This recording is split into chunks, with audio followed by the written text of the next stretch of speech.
Alright guys, how's it going? I'm the Crown Clown, and today we are doing What If Deku Was Cobra Part 6. So, where we last left off, Deku, he pretty much just made up with Jiro, and he's been training with Jiro, Gang Orca, and Present Mike. And Mirko is a teacher in there, so that's another big thing. Kaminari is now the Lightning Dragon Slayer, and Tetsu is the Iron Dragon Slayer. So, I hope you guys are ready, because this sports festival is going to have a lot of surprises in store for it. But we're not just doing the sports festival. Nope, we're doing sports festival past the training arc all the way to the one-for-all fight. Well, all-for-one fight. So, I hope you guys are ready, because this is about to get crazy. Anyway, before we get started, I want to let you guys know something. I put a poll on the community tab. There's actually going to be 2 polls when this video goes up. Make sure to vote on both of those, because those are going to be very important for the future content of this channel. They won't have anything to do with Cobra, but they will have to do with other what ifs. And the most recent poll that's going to be on there is for Sabretooth, having you guys choose the last member of the X-Force. So I hope you guys are ready, and I hope you guys vote, because we're going full throttle. Oh yeah, we're not stopping. So, let's get on with it. So, the sports festival is about to begin. And they're walking in. Of course, All Might, he's pretty much just watching everything from afar. He can't really interfere too much, but he does hope Bakugo gets pretty far in. And Bakugo, he's been humbled. He's been training with All Might a lot, and he does have a large access to full cowling. He can use it at 20% right now. Deku, he realizes people are catching up to him, because all he did was just focus on overcoming his own weakness, which is a good thing, he supposes, but at the same time, he's not making any more leaps and bounds in strength. He's confident in his physical strength, but his power, it could actually use a boost, especially now since he has 2 Dragon Slayers to worry about. So, he's actually ready. So, Gang Orca is watching Deku with excitement. He sees him as someone so promising. And Mirko, she's watching with just as excitement. And up there in the booth, commentary with, Present Mike, is actually Mirko. Mirko's up there taking over the commentary role, as Gang Orca chose not to. Present Mike's asking if there's anyone in particular that the audience should keep their eye on. And she says, yes, there is one person in particular who is infamous, but is about to show you all why he's here and why he deserves your respect. And Present Mike, he's playing along. He's, oh, tell us, who is this up-and-coming star? And she says it's none other than Cobra Midoriya.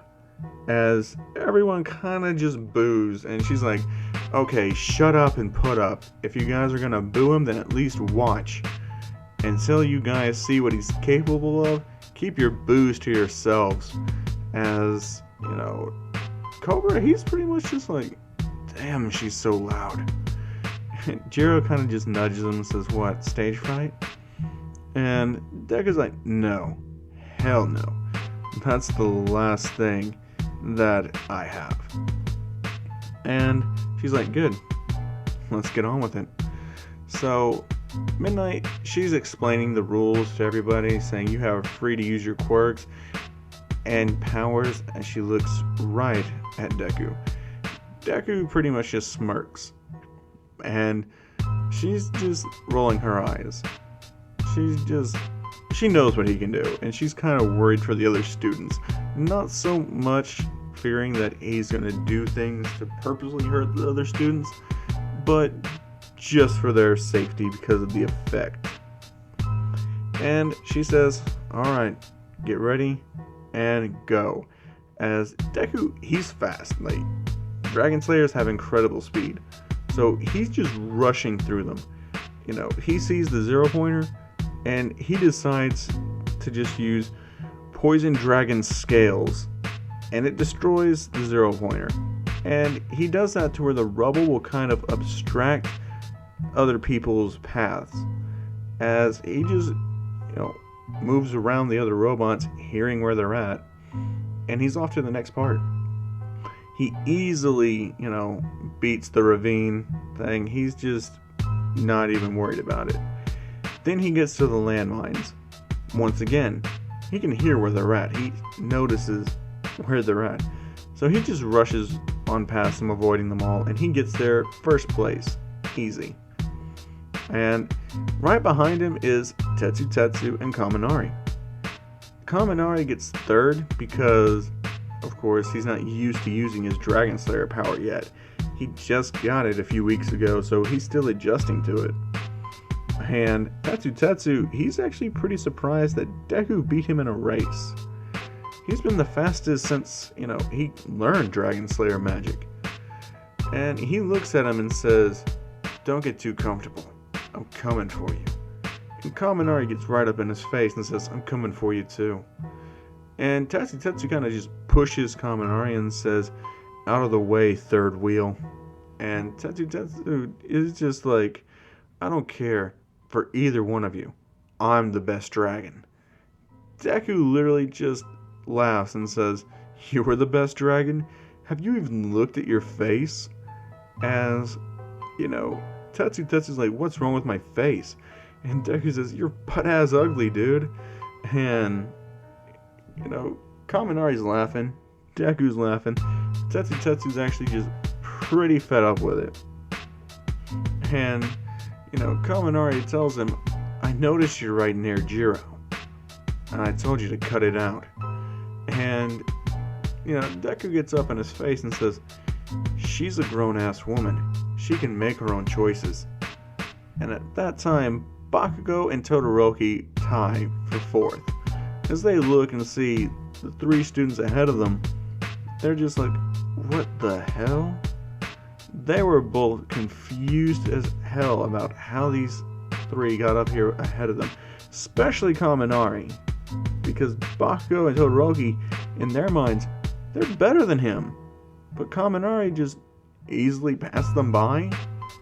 There's nothing, right about this. So, Deku, he's pretty much just laughing it off. As Midnight waits, all the other people pour in. Everybody else just gets like 2 places behind canon of what they got. And, that's the cutoff point.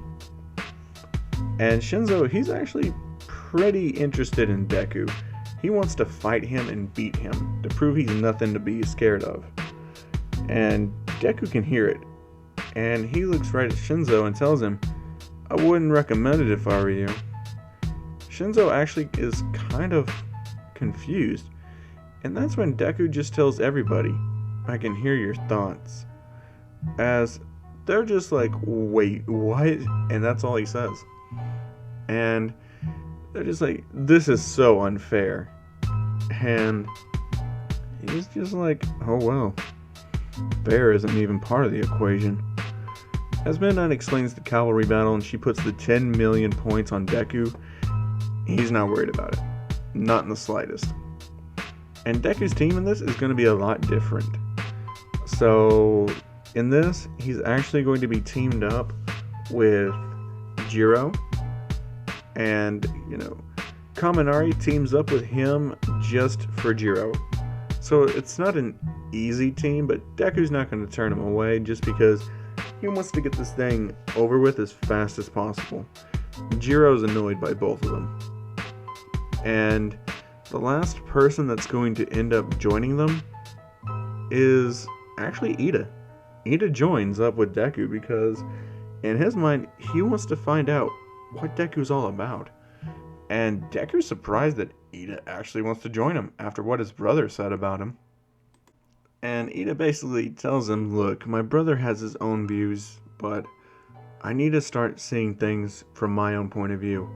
If I keep relying on my brother's point of views forever, I'm never going to grow. And besides, I've always had my doubts about you.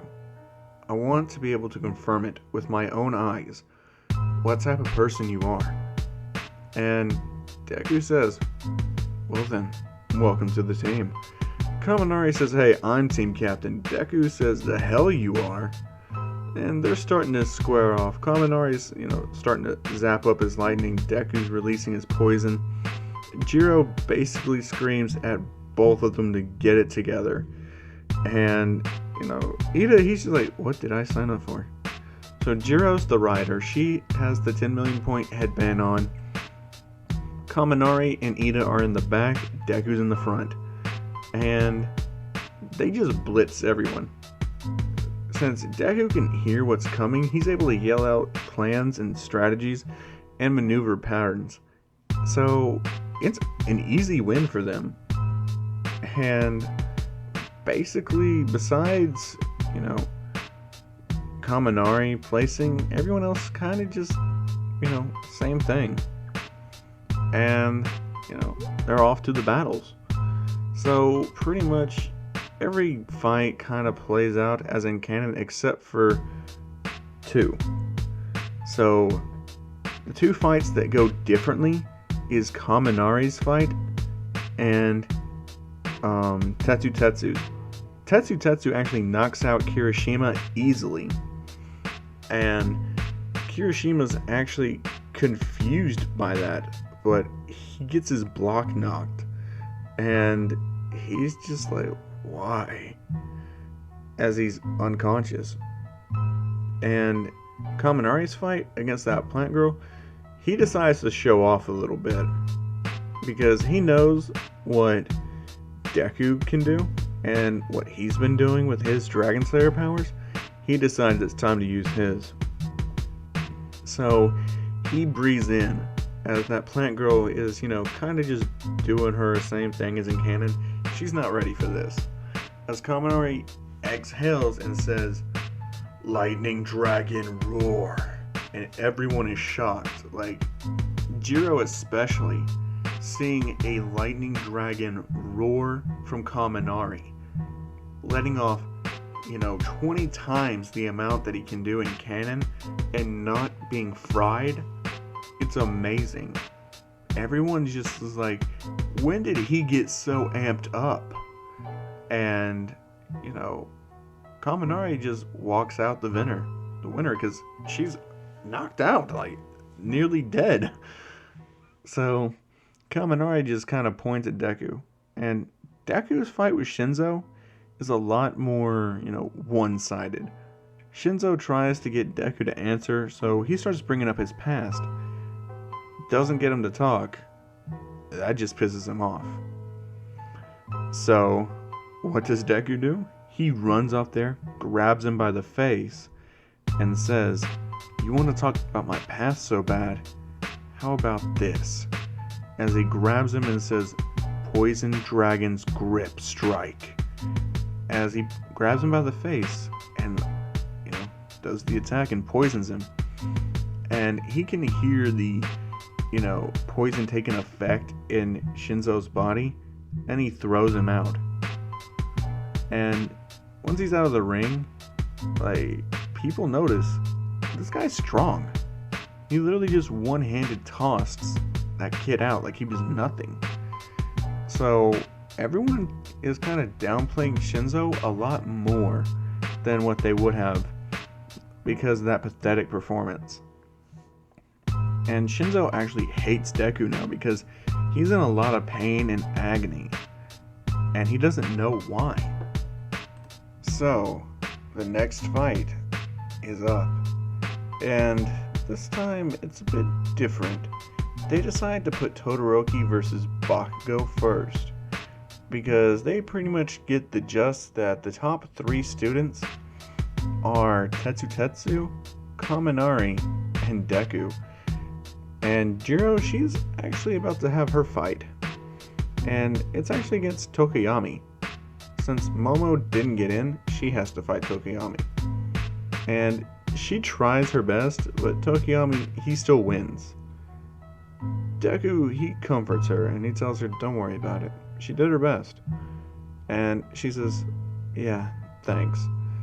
and she kind of walks off, disheartened that she doesn't get to share the same stage as Deku does for any longer. And this kind of makes Deku mad. So Deku's the one who actually has to fight Tokoyami. And the other fight, well, that is Tetsu versus Kaminari. However, they request a hold on their match. And it's granted to them by All Might, because All Might pretty much figures that it deserves to be a 3v3. So, he decides this. There will be 2 3v3 fights. And everyone's just like, wait, 2 3v3s? How's this gonna go? And they decide that Tokoyami, Todoroki, and Bakugo will fight each other, and Tetsu, Kaminari, and Cobra will fight each other. And they're just like, oh, this is good. Tokoyami bows out. He knows he's not strong enough to beat Bakugo and Todoroki. So he decides to remove himself. So the fight with Todoroki and Bakugo, it ends with Bakugo winning it. So yeah, Todoroki's not using his flames, so he can't really beat Bakugo with just ice. However, the Dragon Slayers fight is about to begin. 3 dragons stand in the arena, ready, their eyes focused, trained on each other, waiting for any type of sound. Anyone to say, begin. And when midnight begins the match, all 3 of them, dragon roars, and their magic clashes, and it creates a huge explosion. And everyone is shocked that these 3 are putting out power just like that are so similar to each other. So, Deku, he doesn't decide to let up. He decides to go with Poison Dragon's twin wings. And he hits, Kaminari and Tetsu. But Tetsu's in his Iron Dragon mode. And Kaminari, he's busting out the dragon scales on his arms. The Lightning Dragon Drive. So, Deku decides to go into Poison Dragon Drive. And Tetsu, he's already in Iron Dragon Drive. So everyone notices they're all similarly looking like dragons, just in different ways. And Deku, he's not waiting. He says, Poison Dragon Spiral Jaw. But when he does that, Tetsu unleashes Iron Dragon Lance. And he hits Deku. But the poison still hits Kaminari. So Kaminari, he decides to let out another, Lightning Dragon Roar. And it immediately beelines straight towards, Tetsu. Lightning versus Iron, it's a bad matchup for Iron. Tetsu feels it, and he's just hurting a lot more. And that's when Deku decides to take the ability to have Kaminari help him unwillingly, but still help him. And he just immediately goes for the Poison Dragon's Fang Thrust. And he eliminates Tetsu. Since he's being hit by the lightning, he's a lot weaker. And it's a 1-on-1. Lightning Dragon versus Poison Dragon. And Jiro notices it's the 2 guys that are competing for her heart. Even though she's pretty much for Deku, Kaminari is still trying to hang in there. And Kaminari is actually wanting to prove that he's the strongest. He can beat him. And he blitzes him with the lightning speed. Deku is caught a bit off guard. He can hear it coming, but he's not fast enough to dodge it. And Kaminari is just beating him up, just using the lightning speed, not wanting to eliminate him yet, but just toying with him. Once he beats Deku into the ground, Deku's just hurting. He's like, the hell? And he realizes he has to do a do or die gamble. He hasn't been getting stronger. He's just been stagnant. And he wonders why. And he realizes he stopped being in life or death battles. He stopped seeing everything as life or death and just there's always tomorrow.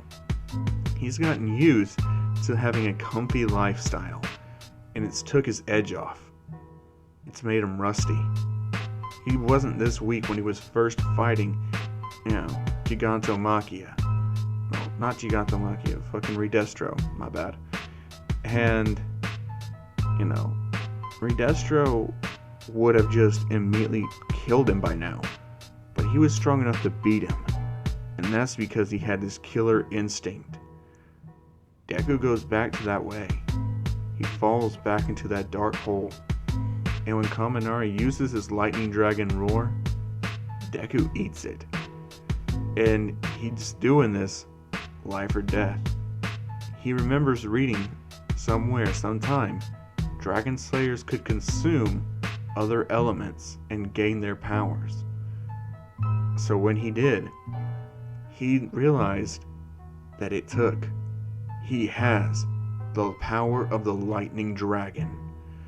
And his eyes light up with lightning, his lightning rippling through his poison. And Kaminari doesn't know what just happened. So, Deku tells him, I hope you're ready. I'm about to deal out all the punishment you did to me, and then some, in one attack. And Kaminari's just like, what do you mean? As Deku inhales, Kaminari bracing himself, knowing the poison won't knock him out. He has a resistance. However, Deku unleashes and he yells, Lightning Poison Dragon Roar. And he releases it, poison and lightning, hitting Kaminari. And Kaminari, he's just appalled by that. He's feeling it all. The poison is stronger, reinforced with the lightning. He can't eat it, not like Deku just did. He can barely even use his own Dragon Slayer's power for long. He's been pushing it lately, and it just hit the limit. He collapses in pain from overusing his Dragon Slayer Lacrima. And since it's not adjusted to his body yet, the attack hits him all the harder, easily doing triple the damage Deku intended, nearly killing him. However, he's alive. And everyone just realizes, even Tetsu surprised, he didn't even think to eat that another element. And he's just like, the hell just happened? As Deku's declared the winner. As for the final fight of the sports festival, it's Deku versus Bakugo. And Bakugo's a little bit scared now, because he just saw what Deku did. He literally just took Kaminari's power and used it against him. And, Bakugo doesn't know that it's just Dragon Slayer powers that he can take and use. So he's actually kind of worried that he'll just eat his explosions and spit it back at him. So Bakugo kind of just uses brute strength. But he's not strong enough. He can't match Deku in brute strength. Because Deku just backhands Bakugo clean out of the arena and wins. Deku won the entire sports festival. And Gang Orca is happy. He's just so proud of his student. Someone who is looked down upon by his peers. Someone who people considered had no worth, no merit, no reason to be here. And he just proved all of them wrong, and then some. So, with that out of the way, that concludes the sports festival. Deku's actually pretty happy. And walking home with Jiro asks him to show her where he lives. She wants to see Cabellios. So, Deku agrees, and he shows her. And she sees Cabellios, and Cabellios is really happy to see her. And she looks at Deku, still a little bit injured from the attacks, but overall fine. Deku, he takes off his shirt, goes towards the shower. Jiro, she notices just how scarred up his body actually is, how much damage he's taken, and just how muscular he actually is. So she walks up there behind him, she hugs him, and Deku's just like, what's this? And she says, don't ruin the moment, just be quiet and listen. And Deku does. He closes his eyes and he listens to her heartbeat. It's fluttering. He recognizes the pattern. It's how his heart was beating whenever he first saw her or heard her song, her music. And he just turns around, he looks at her, and he says, are you sure? She says, yeah, I'm sure. And so he hugs her, he embraces her, sits onto the couch with her, she lays on top of him, and he kisses her. She kisses him back. And Deku is actually feeling pretty good right now. Like, he's happy. And there isn't a lot of that in his life anymore. And, as they lay there, just cuddling, Deku giving her the occasional kiss, she's happy. He's happy. And she asks him, what was that with, eating the lightning? And Deku tells her that Dragon Slayers have the ability to eat other Dragon Slayers' magics. And at the earliest convenience, he's about to take that Iron Idiot's powers too. And she says, why? He says, I would be the Iron Poison Lightning Dragon Slayer. I mean, come on. That'd be a first. Then I'd really be the best dragon. And she says, what happens if they eat your power? He says, not happening. And, she's just like, sure. He's like, come on. They're not gonna try and eat poison. That'd be idiotic of them. She says the man who literally just ate lightning. And he says, valid point. And, she just says, okay, go take your shower. You stink. He says, do you want to join me? And she thinks about it. He says, I already know you're going to say yes, so come on. He wraps his arm around her and they go to the shower. He gets in there and he undresses Jiro. And Jiro finishes undressing him. They get into the shower after it's warmed up. But Deku decides to change it up a little bit. He wasn't running the shower, he was running a bath. So he gets in, he lays into the tub, and Jiro gets in and she notices she's right in front of him as Deku wraps his arms around her stomach, pulling her closer to him. And he says, see, isn't this nice? And Jiro says, yeah, it's actually very relaxing. And he says, you can trust me. I got you. So Jiro relaxes. And Deku, he pretty much just massages her. And she's actually pretty happy. And he says, why don't you stay the night? And she agrees. She decides to stay the night.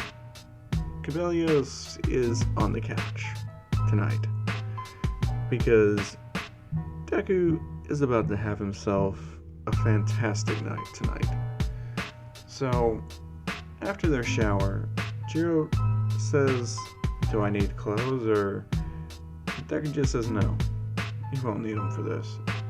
So they walk to his bedroom And she opens it up and notices all the candles are lit. And Deku knows he didn't light the candles. He looks at Cabellios. Cabellios just sticks his head out there, slithers his tongue, and lays back down. And Deku's just like, that is a man's best friend. Way to go, Cabellios. He's not saying that out loud, of course, because Jiro's taken aback by the mood. And she's like, did you set this up ahead of time? And Deku lies. He says, yeah, of course. And she's like, how did you know I was coming over? He's like, I like scented candles in my room. What can I say?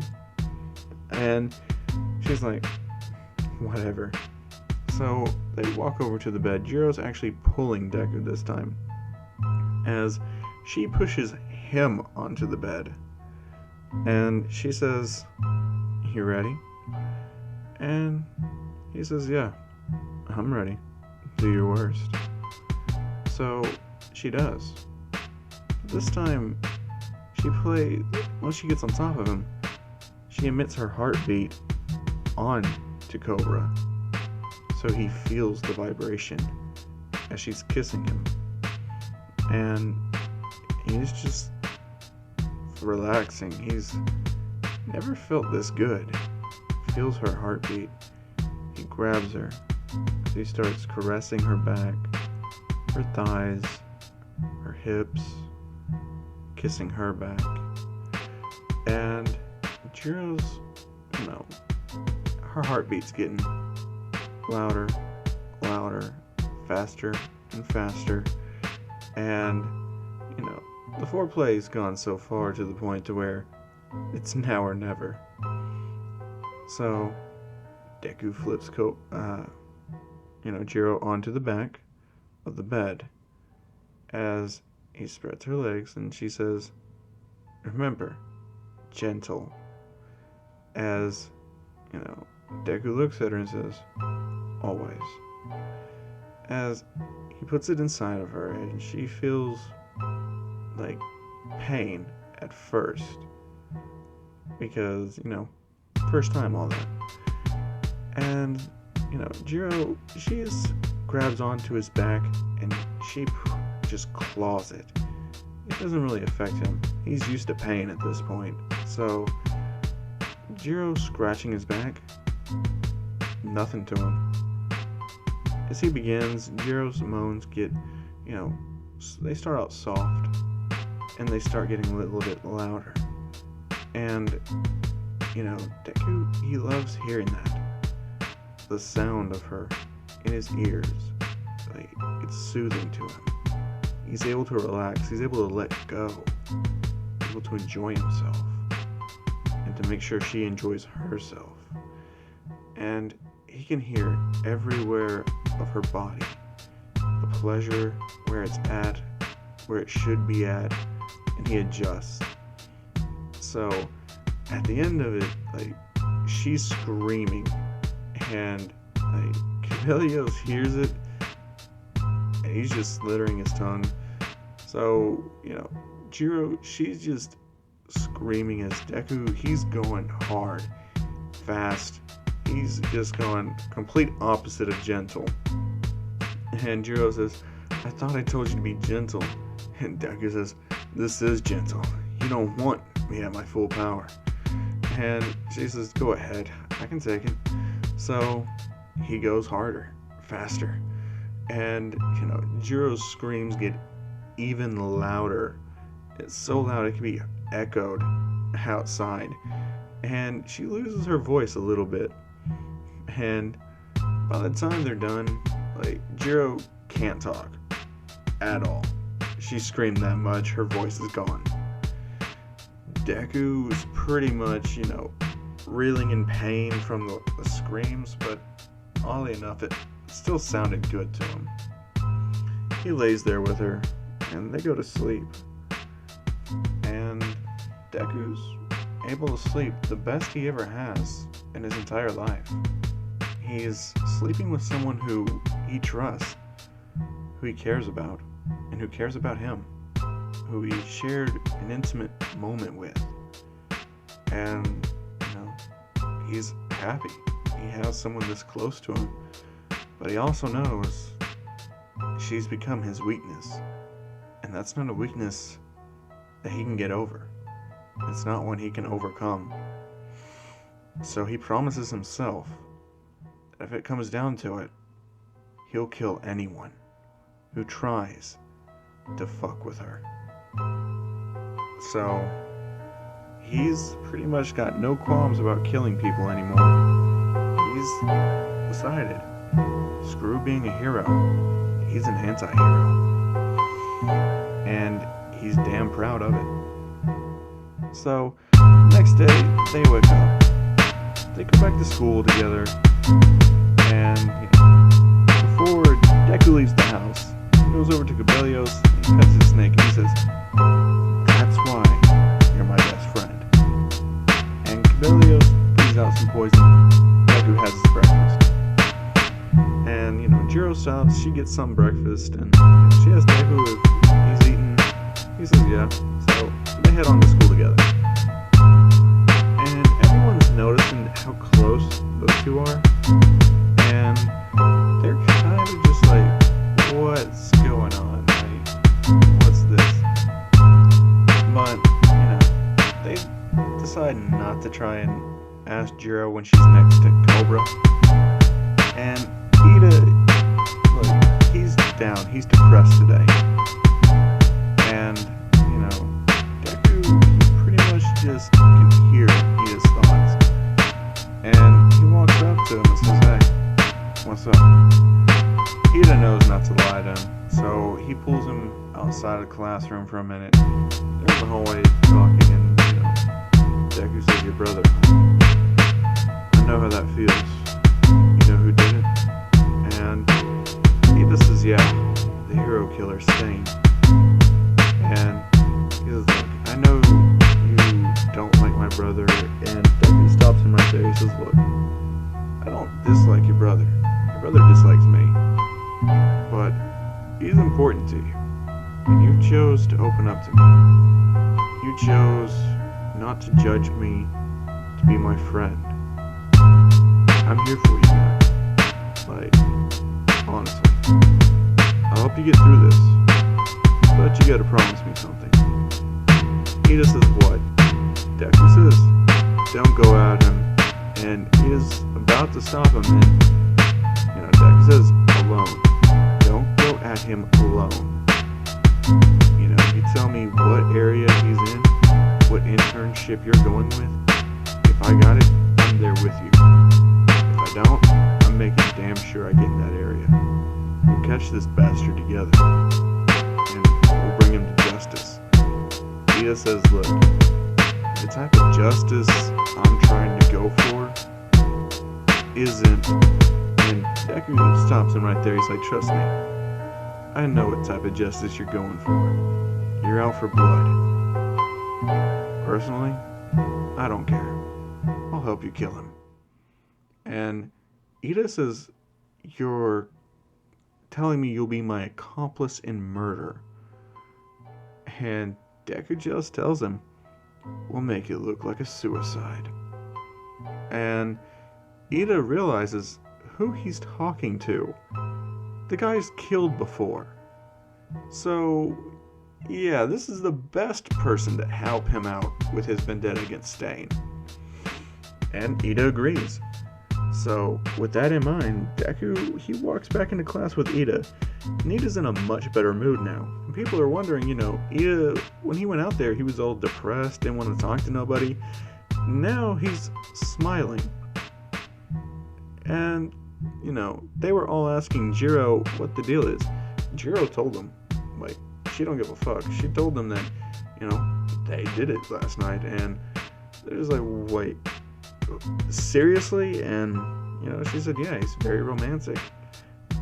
And now all the girls are kind of jealous at her. And they're kind of looking at the rest of the guys like, so who trying to swoop us off our feet? And Deku hears that. He's like, if you're that shallow, then none of these guys want anything to do with you. And Kaminari, he's heard from Jiro all that, and, she told him that her and Deku are a thing. And, Kaminari walks up to Deku and he says, "Let me have some of your poison." Everyone's just like, "What?" Deku looks at him and tells him, "Hell no, I still don't like you." And Kaminari's like, "Come on, we're both dragons now, come on." And Deku says, "We both might be dragon slayers, but here's the difference. I'm a full-fledged dragon slayer. You're still a hatchling. You're nowhere near my level." And Kaminari says, "I remember beating you to the ground." And Deku says, "That's because baseline. You have no chance against me. But I'm pretty sure you used your quirk along with your Dragon Slayers." Kaminari said, "Yes," and Deku says, "I just have Dragon Slayer. That still makes me stronger than you, considering you had a harder time beating me into the ground, and then I literally just one-shotted you." And Kaminari's like, "I see your point." So Deku tells him, "Not happening." And Kaminari, he walks back to his desk defeated, and he's depressed. But, people, they come in there and they say, "Alright, pick who you want to be your internship with. If you didn't get any offers, then oh well." He's literally just like, "Alright, listen up. You guys got your offers, so Izuku, not Izuku, damn it, Cobra, you have 350 offers. So here's your options." And he hands him a booklet. And Deku's looking at the booklet and he's like, "How am I supposed to do with this?" And he says, "Look through it, find the hero you want to intern with, and, do it." Ida, he tells Deku who he picked, and Deku sees that's a candidate on the list. He chooses him. And Aizawa sees that Deku and Ida chose the same person. And he says, "Alright, approved." So, yeah, they get there, and they're honestly just looking back and forth at each other. Jiro, she actually got an offer from someone, high up. Mirko gave her an offer. So, Jiro goes with Mirko. And, back with Ida and Deku, he just tells Ida, "Don't look so suspicious. Remember, I'll hear him." And so the daytime patrol, it ends. Nothing really. Nighttime falls. And, as they're doing their deal, and, the Nomus are attacking. So, Deku, he hears something. He motions for Ida to follow him. They go into this alleyway, and there they see him. Stain. And Stain looks, and he sees them both. And, the hero that's there, he's just like, "What are you kids doing? You need to get out of here." And, Deku just tells him, "Shut up. We got business with this guy." And the hero says, "What are you telling? He'll kill you." And, Ida tells him, "That's native. Dude, come on." And, Deku looks at Ida and says, "Sorry, but didn't you want to kill this guy? Or is that just hot air?" And he says, "We gotta get native out of here first." Stain's not having that. So Deku says, "Fine, you're fast. Get him out of here and come back. I'll soften him up for you." So, Deku activates his Poison Dragon Drive, which is the scales on his arms. I know I said it was the Dragon Force, but I don't think that's quite right. So I'm going with Dragon Drive instead. So, they lunge right at him. And, Deku, he just breaks Stain's katana over his arm. and punches him to the ground. Ida gets back, and he notices Stain's just on the ground.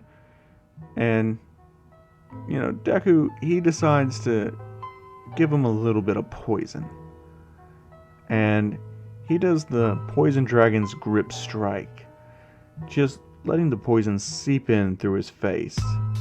Stain's body hits the floor, unable to move. Deku picks up the katana, the shattered one, and he hands it to Ida. And he says, "One clean movement across the neck. It's like a suicide." And Ida grabs Stain by the hair, and he says, "Do you know who I am?" Stain says, "Never seen you before in my life." And, Ida tells him, "I'm the brother of the hero you killed." And, Stain says, "Sorry, doesn't ring a bell." Ida slits his neck, kills him right then and there. And at that point, their internship hero, he enters, and Deku smacks the blade out of his hand and blocks it while it lands on Stain. And, he says, "What's going on?" As, Deku and Ida step away, they say, "We found him, and we cornered him, and, well, he took his own life." As they see the broken katana in Stain's hand, as Deku kind of maneuvered it there. And he sees that it's broken, and he says, "Why is it broken?" Deku tells him he tried to cut him with it, but the thing was in bad shape, and his arm's pretty durable, so it just snapped it. So he's just like, "Alright, fine. I'll confirm it with the people it was suicide." And Deku says, "Great. But just know you'll find some of my poison in there, but that's just because it seeped out when he attacked me. I had to defend myself." And he says, "That's fine. I'll take the rap for that." As Ida realizes they just got away with killing Stain. And Ida, he realizes just how cold-hearted and brutal Deku can be. And they go back. In the Nomu attacks, Deku makes easy work of them. He dispatches them all rather easy. And Shigaraki, he's been watching Deku. But Stain's message, it still gets released. And the League of Villains, they still get the members. However, one more interesting member now, Dabi. As Shigaraki notices, he's a lot stronger than he leads on. He's got a certain air about him, something he's only seen in one other person, Cobra Midoriya. And Shigaraki asks, "Dabi, have you met Cobra Midoriya, the so-called Poison Dragon?" As, Dabi tells him, "No, haven't met that weak little dragon." And Shigaraki says, "You speak as if you're a dragon yourself." And Dabi tells him, "I'm the Flame Dragon Slayer." And Shigaraki says, "A dragon slayer? So you could kill Cobra?" And Dabi tells him, "I plan on it." So, back with Deku, he's not in the hospital. There's no reason for them to be in the hospital. Todoroki never interferes, so the internship is kind of just wrapped up. They return back to the school, nothing any wiser, and it's Stain's written off as suicide. No eyebrows being raised, everything's been explained, and and there were no cameras to capture any footage. So Ida actually has a whole lot more respect for Deku, and he and Deku are actually like close friends now. So they're actually pretty happy that they settled that matter.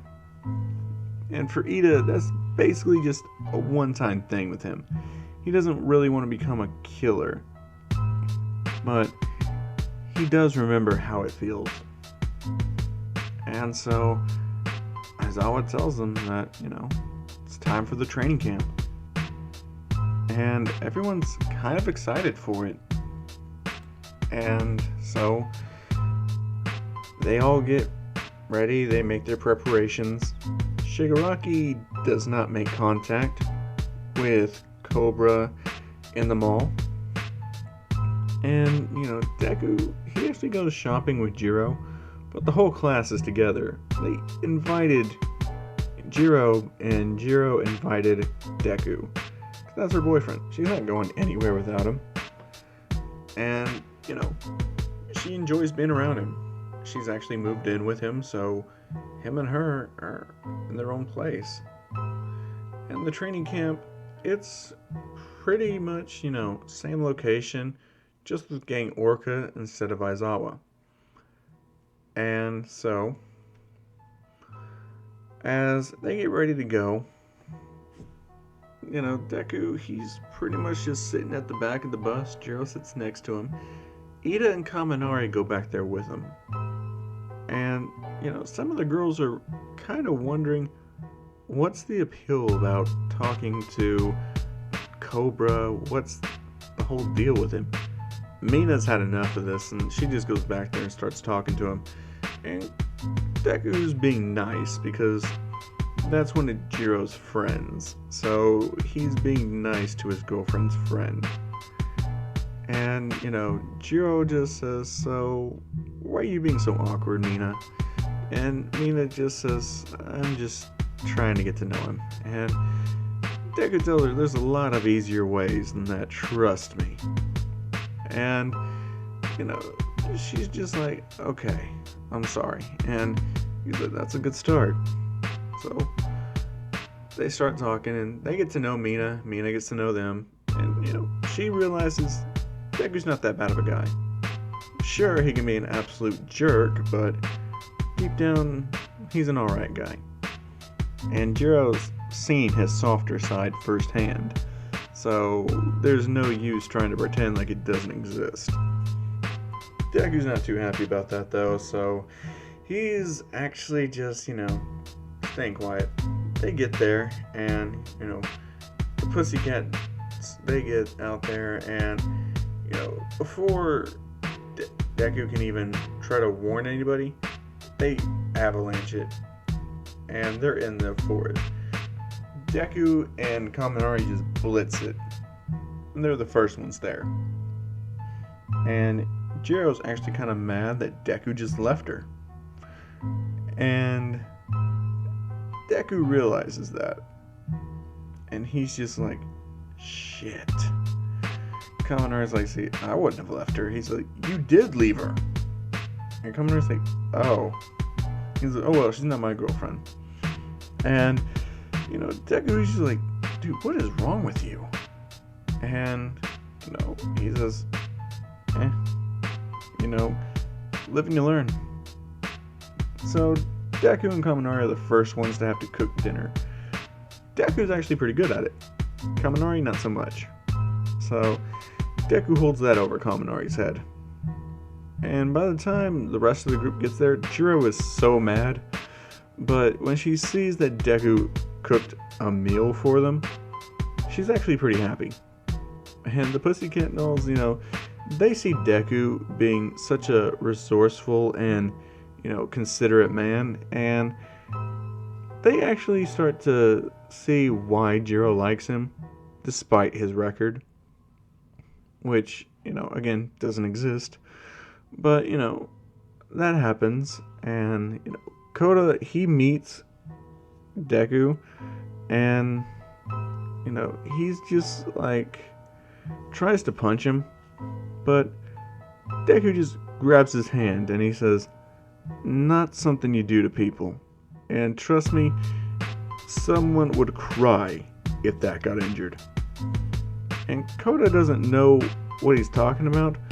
His aunt's literally just a spit take, and she's just like, wait a minute, you're in, Deku just nods, and she's just like, okay. And, she definitely says, none of that here. Gang Orca just says, young boy, why did you try to attack him? And Koda just says, you heroes are all useless. You're all just going to end up in the grave. Deku doesn't let that go. He walks up to Koda and he says, hey, listen here, kid. Just because you had a tough life doesn't mean there's someone out there who hasn't had it tougher, who hasn't had it worse. I don't know what you went through, but it could have always been worse. And that's when Koda yells, yeah, I bet you still have your parents. I don't. And Deku says, I don't have my parents. They're dead. And Koda realizes Deku's kind of like him. But Deku doesn't stop there. He's like, if you're just so mad about your parents being dead, then you've lived a pretty privileged life in my opinion. As he goes off, he says, you haven't been a slave, you haven't been experimented on, you haven't been a test tube subject, so I don't want to hear any complaining out of you. I don't want to see you, pouting or any of that. Kid, you've had a good life. You lost something, sure. Most people don't understand it, I get you. But you still have a lot left, a lot more than I do. So, let me just tell you this right now. Pull your head out of your ass, and don't be pulling stupid shit like that. As he sets him back on the ground. And Koda, he literally just is in tears at this point. And his aunt rushes over there, and she's just like, you didn't have to yell at him like that, he's just a kid. And Deku tells her, the longer you let him go on, thinking that he's the only one suffering, the more damage it does to him. I did him a favor. As he walks off, and he goes to take a bath and he's chilling. And he sees Mineta trying to peek. He literally grabs Mineta by the leg and slams him head first into the concrete. And he tells him, you take a peek over that wall, you're going 6 feet under. And, Mineta's just like, I'm sorry, I won't do it again. And Deku goes back into the bath. He's just chilling. And, now Mineta is terrified to do any type of pervy stuff. And, pretty much the rest of the training days, it's just like Deku training to overcome sound, but he does secret training. He trains with his Poison Lightning Dragon mode. And he's getting used to the amount of stamina it takes away from him and how much power output it does. And, he makes the mistake of doing a Poison Lightning Dragon roar, clearing out a good majority of the forest, and nearly taking out all of Class 1B with it. As they all look and Deku sees them in the clearing he made, he's like, oh, sorry, didn't hear you. And they look at him and they say, that's very hard to believe. And Deku just laughs it off and he says, live and you learn, right? Kaminari yells at him, that's my stick, get your own. As Kaminari is pretty much just practicing with his Dragon Slayer power, trying to get it accustomed. And it's working pretty well, since Deku is giving him some pointers, because at the same time, he realizes if he helps him get stronger, that's someone who can fight him head to head and get him stronger. So it's basically like he makes Kaminari stronger now, Kaminari makes him stronger over time. And he sees the Iron Dragon, and he says, you, come here. Tetsu walks at him, and he says, what do you want? He says, do an Iron Dragon roar at me right now. And Tetsu says, "You ain't gotta tell me twice." As he breathes in and he does it, and Deku was waiting for it. So he eats it. And Tetsu's like, "The hell did you just do?" And now Kaminari's like, "Oh, come on!" As Detsu's become the Poison Lightning Iron Dragon. And he's just like, "I crushed both of you now." As Tetsu's like, "Did you just..." And Deku's like, "Yep, I just ate it." And he's pretty much got that iron look on his body, with lightning crackling off and poison just seeping out of it. And he's terrifying everyone. And they say, "You look like a villain." And Deku reminds them, "Let's not sugarcoat anything here.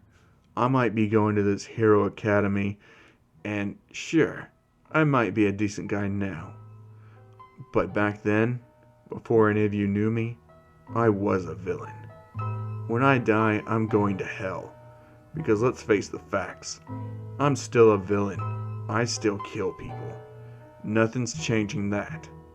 So I'd appreciate it if you quit looking at me like I'm some hero, or some goody-goody who's trying to get along with everyone. I don't care if you hate me, and I don't care if you like me. There's only about one person who I care about what their opinion of me is. So, that out of the way, just remember, I'm not a nice guy." As everyone gets reaffirmed what they already know, Ida has to accept that he's friends with a really bad guy. Jiro accepted that she was in love with a villain, and she still accepts that. She still loves him the same way. Like, that's not changing anything. She's beyond that now. Like, they've had their ups, their downs, but they're still stuck together. And she's still sticking with him. Everyone else is still kind of scared, but, Mina, she accepts that about Deku. She knows that he says that, and that it's true. He might be overall a bad guy. But that doesn't mean that he needs to be treated like one. She still wants to treat him as a friend because she's friends with Jiro. And she knows that Jiro wants him to be accepted by people, even if it's not by that many. Kaminari, he's already accepted that. He's known it from frame 1. Same with Tetsu. And, Deku, he wants to test out his new power. So he breathes in, and Gang Orca says, "Hold up, not here. If you're gonna do that, aim it at the mountain." And Deku says, "I'd kill that kid that's up there." As Gang Orca realizes, Koda's not there. And he says, "That kid, he's up there," and, he says, "Yeah, why do you think I wasn't aiming there?" And he says, "Someone go and get him." Kaminari literally just blitzes over there, grabs Koda, blitzes back. And he says, "You're in the way of training." As Koda looks as Deku, and he's terrified. He's like, "A villain." And Deku just says, "You're damn right." And Koda just, sits down. He can't stand anymore. As Deku breathes in once more, and he says, "Lightning, poison, iron, dragon, roar." As he releases it, people see the roar that erupts out of his mouth. The power, the force, the wind, as it hits the mountain and shatters it, turning it to nothing, obliterating it in an instant. And they're just like, how strong is this guy? He just blew up a mountain. And Gang Orca is impressed. He says, "I'm pretty sure you're the strongest person in history." And Deku's happy to hear that. He's like, as it should be. So the next few days of the training camp, they go, more or less the same. And, the villain attack, it has a different purpose. Not really to capture Bakugo, but to capture Cobra. Which, meaning to say, not happening. But they try. Koda, he's, walking up there to his usual little mountain place. And Deku hears people. And he tells, Gang Orca, they have unexpected guests and that he needs to hurry up and close everything off. He immediately yells for everyone to get inside, but it's too late. The flames erupt the forest, so all the people doing the test of courage are still there. And Tetsu's in there. Kaminari, he decides to go into the forest. Deku's heading to where he hears Koda, so he rushes over there. And by the time he gets there, he sees Muscular. And he grabs Koda out of the way, and he looks at Muscular and he says, "You're trying to kill a child? How evil." And Muscular says, "Thanks. Kind of the job description." So Deku goes into his Iron Dragon mode, where he has, his body's covered in iron.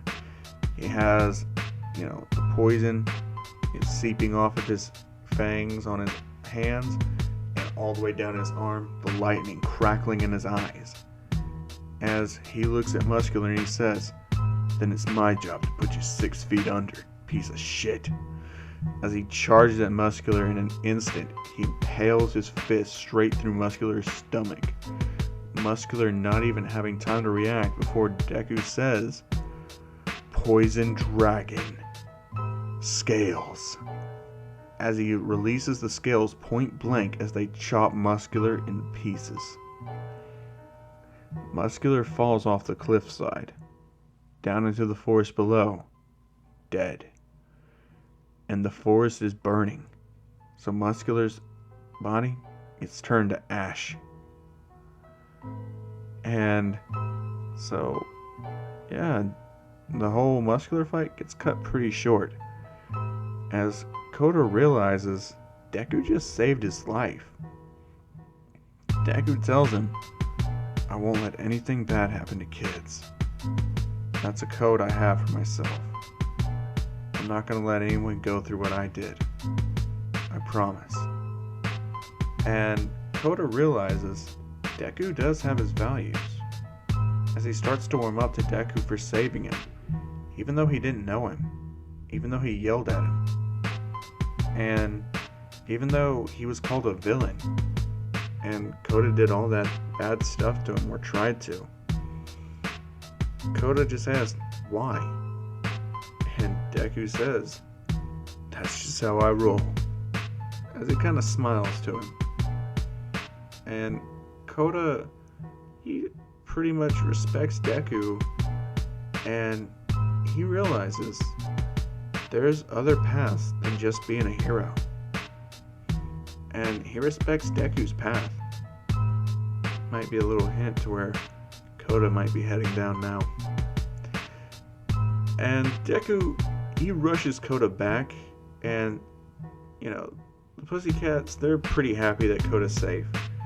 Gang Orca tells Deku, "Go ahead, do what you gotta do." And he tells him, "Alright." Deku rushes through the forest. He comes across twice.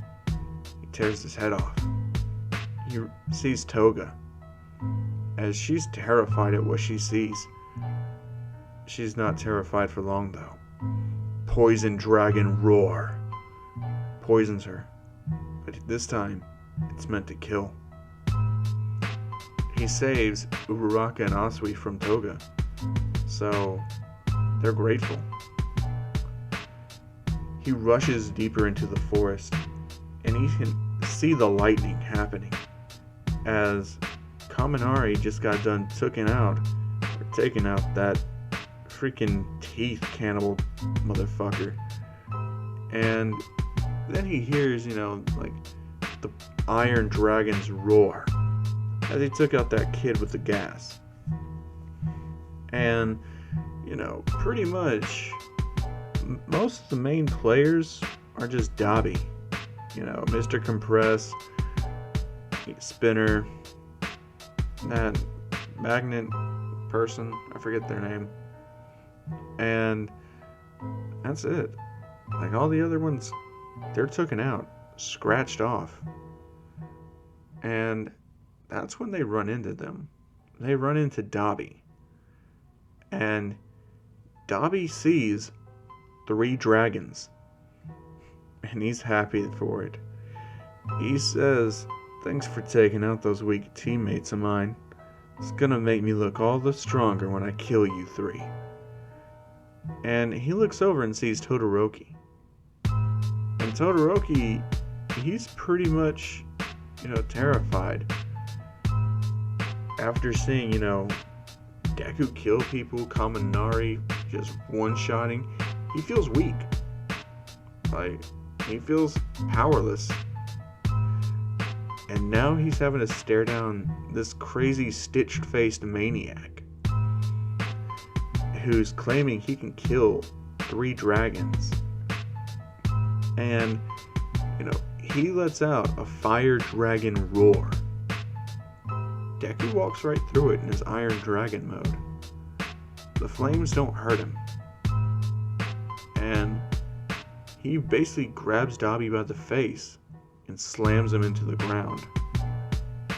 And he tells him, "Your flames aren't worth it." And he knocks out Dobby. He doesn't want to kill him, so he wants to find out if he has a lacrima or if he learned it the old-fashioned way. He has to get answers out of Dobby. And basically, most of their forces, besides Mr. Compress, are pretty much wiped out. Spinner gets taken out by Kirishima. So Mr. Compress, he is able to sneak up and compress Bakugo, because he did want to take him back for Shigaraki, because Shigaraki did mention him somewhat. But seeing as how capturing Cobra is a no-go, he reaches down there and risks his life. He takes Dobby back. And Deku's pissed. He's trying to rush at him. A portal opens. And Mr. Compress gets away with Dobby and Bakugo. However, the Nomu that was there also get away, since the 3 dragons were mainly focusing on Dobby and them. Like, the Nomus were able to run amok, and yeah, they pretty much just got away. But Momo still put her tracker on. Gang Orca, seeing as how 90% of the villains were captured or killed, calls it a success. But seeing as how 1 student was taken, he also considers it a failure. However, Momo tells him that there are, countermeasures here. He has a tracker put on one of them. And, the training camp is canceled. They go back. All Might's informed of the tracker. And Deku tells him he wants in. All Might says that they can't have students, interfering. And Deku says, "Then graduate me. You already know I'm smart enough, strong enough. You can make me graduate. Right here and now." And All Might says, "Are you sure? Are you sure that's what you want to do?" And, Deku says, "Yes." All Might tells him, "No, I can't allow that." Deku's like, "What? Why?" He says, "I can't. Trust me, stay here." And, Jiro tells Deku, "Just stay put. It's okay." And Deku says, it's not okay. There's another Dragon Slayer out there. And the Prime Minister, she's on the phone with Hue. She's on the phone with All Might saying, what the hell happened? How did one of their students get captured? Is Cobra okay? All Might, just hands Cobra the phone. He's like, here, talk to your mother. And, he says, hey. And the Prime Minister's like, sweetie, what happened? And Deku tells her, there's another Dragon Slayer. She's like, another one? What is with this? It's like a Dragon Slayer lottery. And he says, yeah, well, let me fill you in.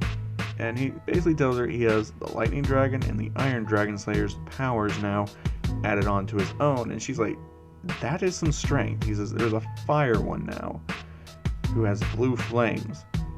Calls himself Dobby. Do you know anyone who got the Dragon Slayer, treatment? And they say, well, there was only 2 lacrima found, a poison and a lightning. All the other ones were, had to be studied. But there was an incident with one child. His name was Toya Todoroki. He was being taught the ways of the Flame Dragon Slayer, but his own quirk was too strong.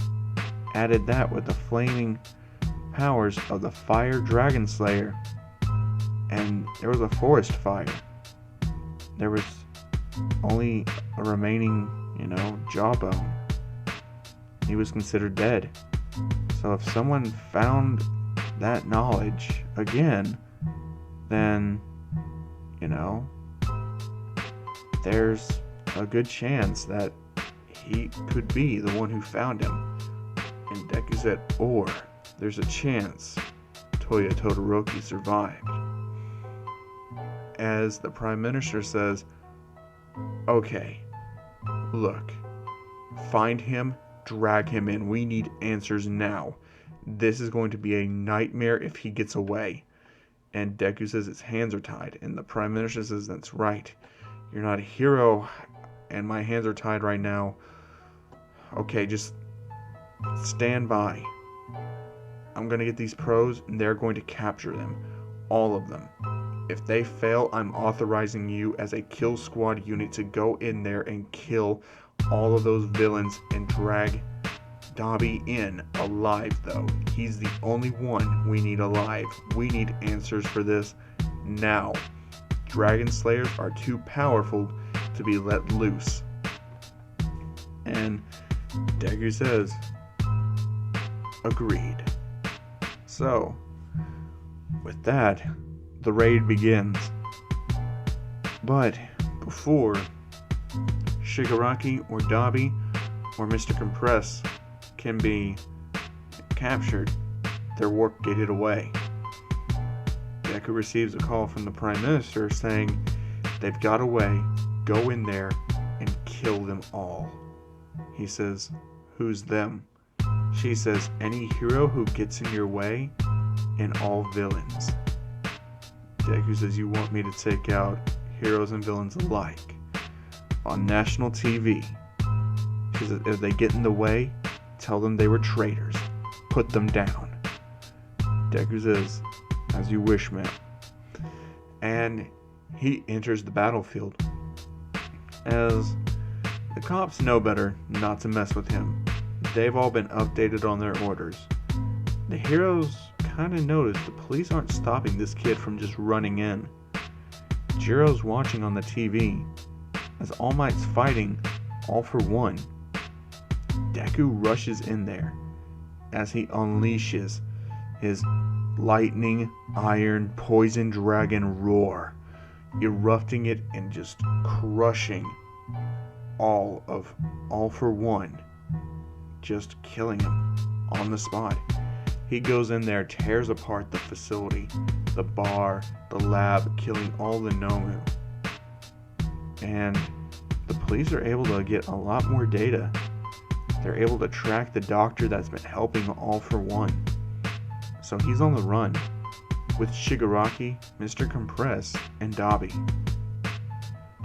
But that's where I'm leaving it off for this one.